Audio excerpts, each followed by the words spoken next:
action. Alright, so I was wondering what I gathered you here today. Yes. When I was a teenager, well, thinking back, I never really second-guessed a hamburger. You know, if someone offered me a burger, I just scarfed it down. A burger was a burger. I eat 2 or 3 at a time. I loved burgers.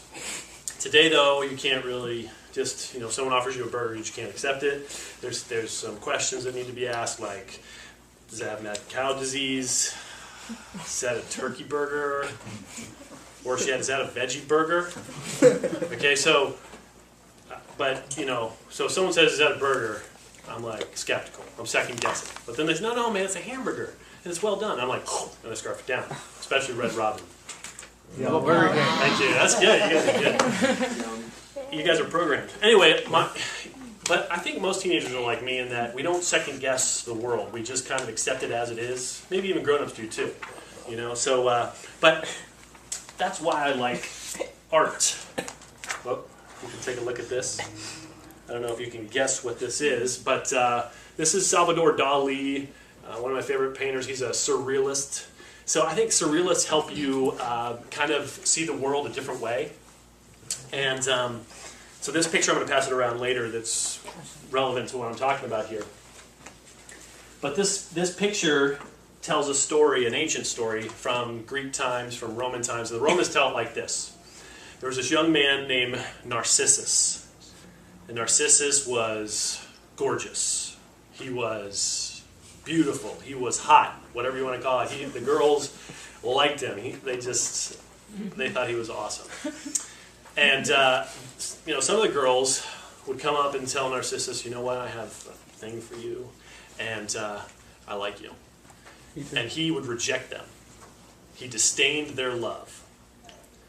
Now there was one girl in particular. Her name was Echo. Like, Echo. Her name was Echo. And Echo thought Narcissus was gorgeous. And she confessed her love for him. And Narcissus rejected her. And she was so devastated that she just spent the rest of her life depressed. And when she finally died, and the only thing left was her voice, her echo. And she cried out to Venus, the goddess of love, and she said, satisfy me, help me. And Venus put things right by punishing Narcissus, by making him fall in love. So one day Narcissus is walking through the woods, and he comes to this lake. And he's thirsty, so he kneels down to lap some water. And as he does, he catches the image of his reflection in the water. And he's mesmerized by his own beauty. And he falls in love with himself. And the more he stares at himself, the more in love he falls. But he falls into deep frustration because there's no way for him to demonstrate his love to his reflection. There's no way for him to love a reflection. Mm-hmm. And so he just perishes in self-love. Now this story might help you with what I want you to do, which is to second guess your world, okay? Let's bring it up to date, up to our time. A few years ago, a college student was super bored. I know none of you have ever been bored ever. But this college student invented boredom. He was so bored in his dorm room that he plopped down in his chair, he looked up, and he was mesmerized. He saw the image of his reflection in the computer screen. And he said, what's on your mind? What do you like? What do you dislike? What are your interests? Who are you? And Facebook was invented.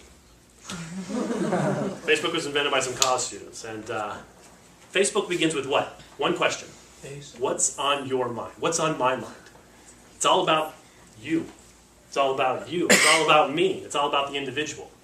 If you stopped updating your status, and everyone stopped updating their status, no, Facebook would not exist. That's true. So, here's some stats for you. My brother-in-law, well, first let me say this. This surrealism, the story of Narcissus, that's where we get the word narcissism. Facebook is the image of our reflection, and many people have fallen in love with themselves on Facebook. my brother-in-law works for Nielsen Group, and they do reports, and they did a recent study on social networking. And probably most of you know that MySpace is tanking, and Facebook is skyrocketing. Facebook just announced that they have 500 million users, active users online, and 127 million are in the United States. So that means 1 out of every 3 people in the U.S. is active on Facebook. So look to your left and to your right. One of you is active on Facebook, or at least. So, and the average amount of time is 6.5 hours a month on Facebook. But what are we doing on Facebook? You know, what are we doing there? I don't want to say Facebook is evil, because, you know, it helps you connect with friends. It helps you get to know your friends better, and it's a way to share your lives with them. But for a lot of people, it's been the image of their reflection, and they've fallen in love with themselves. I've actually read some of your updates on your status, and you know, when you go to sleep, who cares? I mean, really, who cares? And I read some of your other updates, and I'm like, wow, that was too much information. Okay, not mentioning any names in the back there. So, yeah, I saw that, Brenda. Okay, and so too much information, and so what are we doing on Facebook? Some people want to sleep. Yeah. I do. Well, let me kind of bring into our subject another book. This is the Bible. A lot of you have probably heard of it. The word Bible actually means book, okay?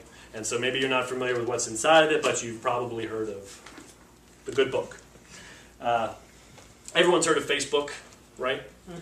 But the question is, how many of you have heard of Gracebook?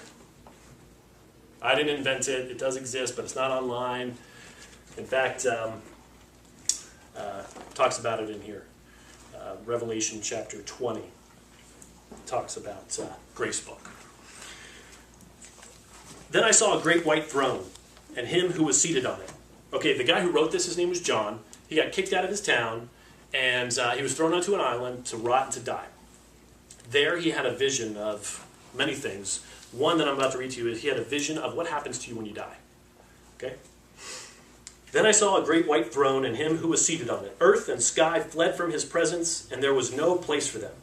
And I saw the dead, great and small, standing before the throne, and books were opened. Another book was opened, which is the book of life.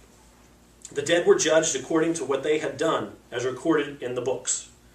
The sea gave up the dead that were in it, and death and Hades gave up the dead that were in them. And each person was judged according to what he had done. Then death and Hades were thrown into the lake of fire. The lake of fire is the second death. If anyone's name was not found written in the book of life, in Gracebook, he was thrown into the lake of fire. So here's how it works. Someone dies, and they come before the throne, and the books of the dead are opened. And everything that person has done, all of their status has been updated constantly through their life.